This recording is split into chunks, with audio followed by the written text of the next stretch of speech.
এগারো দলের পক্ষ থেকে জুলাই সনদ বাস্তবায়ন গণভোটের রায়কে কার্যকরী করার জন্য আন্দোলন চলছে।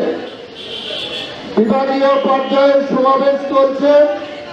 আগামী অক্টোবর মাসে ঢাকায় মহাসমাবেশের মধ্য দিয়ে এই দাবি আদায়ের জন্য সরকারকে বাধ্য করার জন্য কর্মসূচি আসছে সামনে।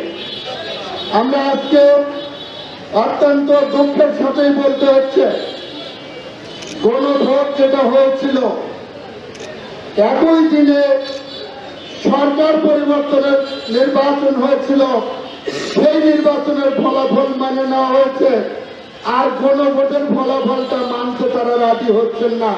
বাংলাদেশের এই জনগণ বেঁচে থাকতে 24-এর অভ্যুত্থানকে ব্যর্থ হতে দেবে না।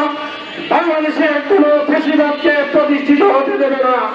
বাংলাদেশে পুনরায় যেন ফ্যাসিবাদের প্রতিষ্ঠা না হয়, সেই জন্য সকলকেই আগামী দিনের সমস্ত রাজনৈতিক কর্মসূচিতে অংশগ্রহণ করার আহ্বান জানিয়ে আমি আমার সংক্ষিপ্ত বক্তব্য এখানে শেষ করছি।